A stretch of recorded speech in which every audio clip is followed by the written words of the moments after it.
O Smeďkovi. Kde bolo, tam bolo, žilo raz jedno smetiarske autíčko, ktoré sa volalo Smeďko. Smeďko žil na dedine so svojou mamkou smetiarským autom a tátom smetiarským autom. Každé ráno so svojím tatom jazdili od domu k domu po celej dedine, zbierali smeti a odvážali ich na skladku. Robili to každý deň. No Smeďkovi sa nepozdávalo, že by mal takto stráviť celý svoj život. Sníval o tom, že uvidí svet, že si zajazdí na hlavnej ceste, že uvidí veľké vody, že uvidí veľké mestá. Všetko, o čom počul. Táto smetiarské auto ho odhováral. Smeďko. Veď predsa smetiarské auta aj vo veľkých mestách nosia smeti. Ostaň ty radšej tu, pomáhaj mi na dedine. Som už starý, kto ma zastúpi? No Smeďko sa nedal odhovoriť. V srdiečku mal veľmi silnú túžbu.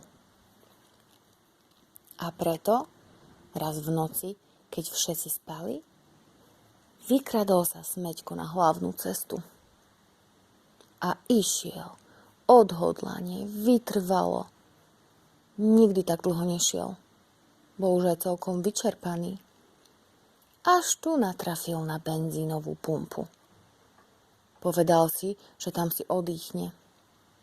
Napapal sa benzínu a zaparkoval k obrovským autám, ku kamionom. Smeďko poznal kamiony, videl ich z diaľky. Zasol svetielka a zaspal do sníčka. Ráno sa zobudil na lomos. Kamiony naštartovali svoje motory a pobrali sa na hlavnú cestu. Jeden za druhým a tretí. Smeďko povedal si, že pôjde za nimi. Držal sa v závese statočne celú cestu až k továrni. Tam zacúval prvý kamión, vyložili ho, naložili mu nové palety. Druhý kamión vyložili, naložili. A tak aj tretí kamión vyložili, naložili. A potom skúsil zacúvať aj Smeďko. No to ste mali počuť ten výsmech. A ty čo, smetiarské auto? Smeti tu nemáme, čo si prišiel? No Smeďko sa nedal odradiť. Zacúval pekne bokom a vyčkával. Keď si kamióny odýchli, vydali sa na ďalšiu dlhú cestu. A Smeďko pekne za nimi. Uvidel veľké vody. Uvidel také značky aut, aké ešte nevidel. Až prišli k ďalšej továrni. A všetko sa pekne zopakovalo. Prvý kamión vyložili, naložili, druhý, tretí a Smeďko. Nuž, opäť ho len vysmiali, ale Smeďke to neprekážalo. Pekne zacúval a vyčkával. A opäť sa za kamiónmi vybral na hlavnú cestu a držal sa pekne za nimi. Vytrvalo. Uvidel more. Uvidel také stromy, aké ešte nevidel. Až prišli k tretej továrni.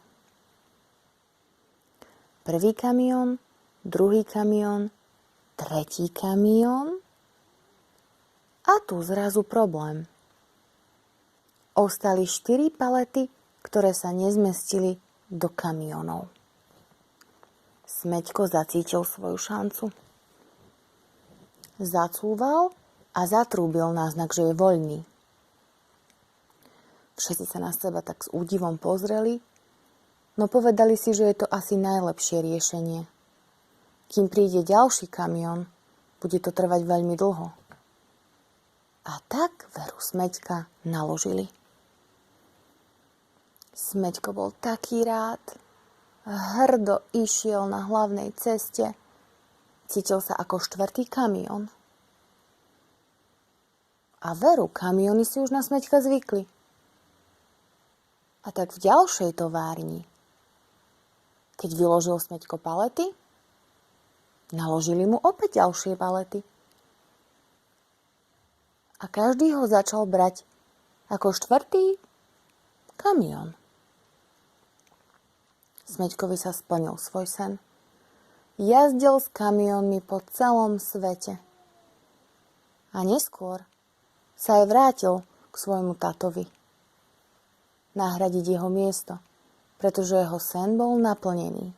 Videl celý svet, tak ako túžil vo svojom srdiečku.